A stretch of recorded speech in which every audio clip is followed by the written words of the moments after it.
to $30 and take your profit. So for that forecast, it was a 54% return on investment. That's a household name. It doesn't matter if you take the name DuPont after that, off that stock, and put anybody else's name on it. If it hits sure trade status, you're going to get that shared with you as a subscriber. The next one we're going to look at is Dow Chemical. I believe this was a Jim Cramer stock also. That's another part of our services we provide. We take a look at as many of the Cramer stocks as we can, and we try to share those with our investors.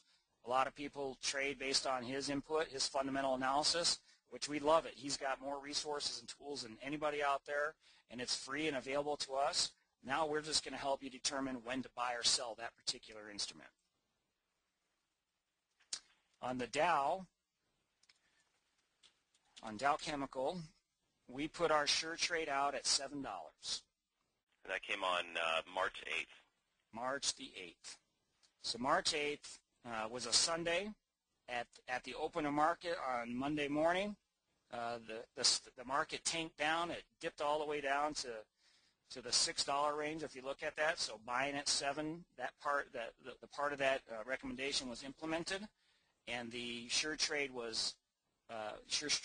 status developed. We forecasted a $10 number at the time. We achieved that goal, and then we reiterated our buy on the Dow.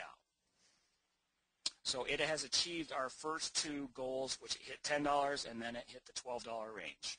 So inside of that trade, so far on a sure trade basis, you have made 80% return on a sure trade status on Dow Chemical.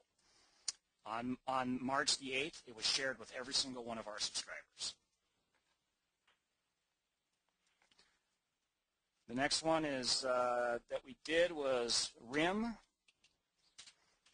which is BlackBerry phones, and we actually called this at the beginning of the year, was our sure trade on it, and we hit it right to the number, which we called it, forecasted it to the $57 range. Our profits were taken, and because of that, we avoided this down cycle.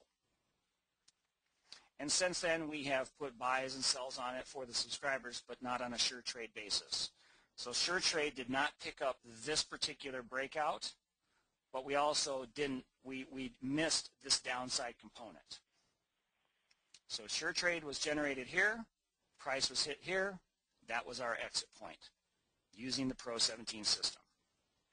Todd, I will one thing that was pretty neat though, I remember we were on a call for our Gold and Platinum members, and the market had just closed, and someone had asked about RIM, and you were saying, yeah, it looks like it's going to go to 60.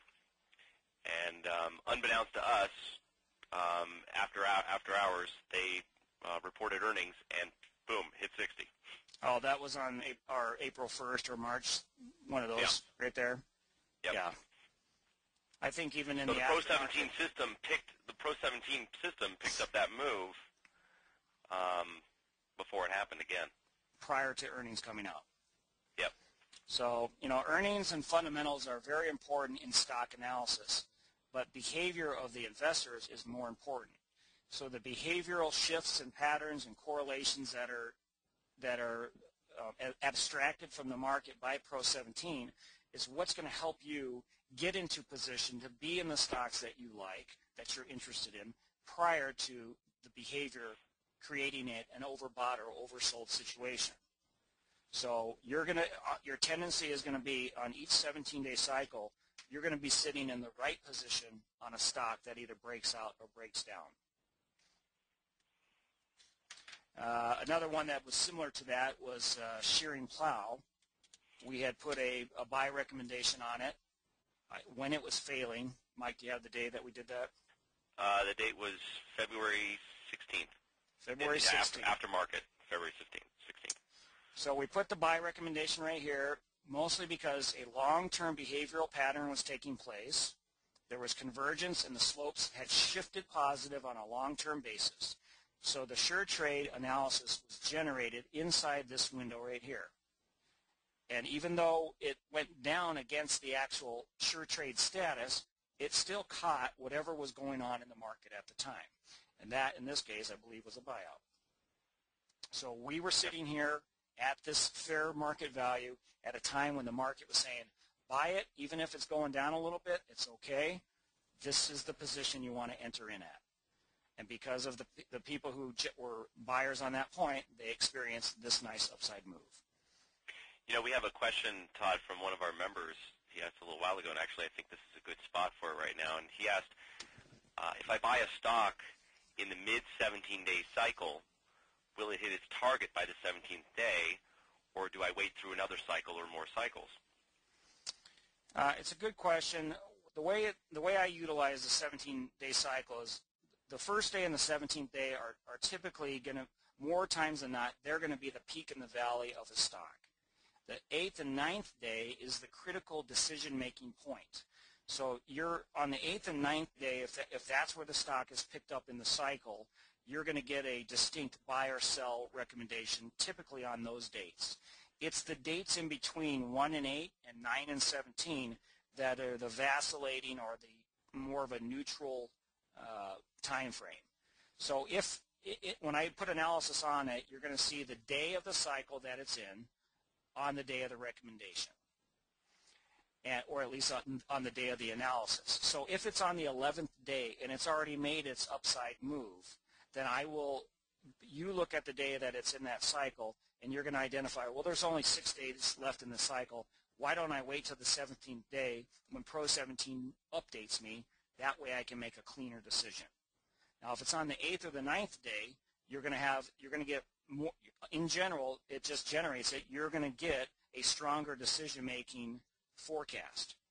So that's how a subscriber in general can learn to utilize the system better.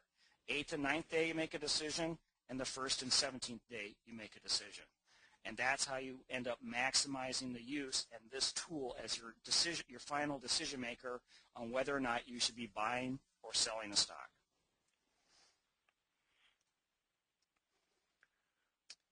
And then I'll cover, we did several bank stocks, but one that we did in particular for sure trades was Fifth Third Bancorp. We picked that one off at $2.50 right in this pocket right here. We forecasted it out to a $4 or $5 number, so we just hit that standpoint. We reiterated a buy on a conference call last week at this price range. People are going, well, is it going to fail? Is it going to pull back to 2? And I go, no, it's still sure trade status, and it's still going to achieve that $4 to $5 number. Well, it failed to fail, and it stayed within the Pro 17 system and accurately predicted where it was going to. So now in this stock in particular, it has upside to the 8 to 9 range right now.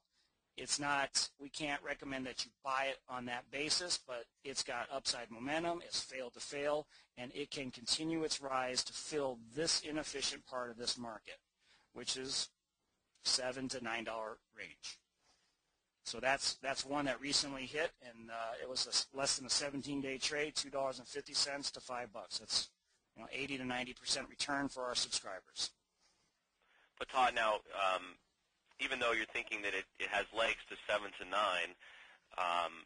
we're not recommending an entry point at this point here, are we? It's not at $5. It's not a sure trade status. It was sure trade status right here and sure trade status right here. We've accomplished what we set out to do. If you're long this position, it's time to make a decision because you're in that 8th to 9th day part of the cycle.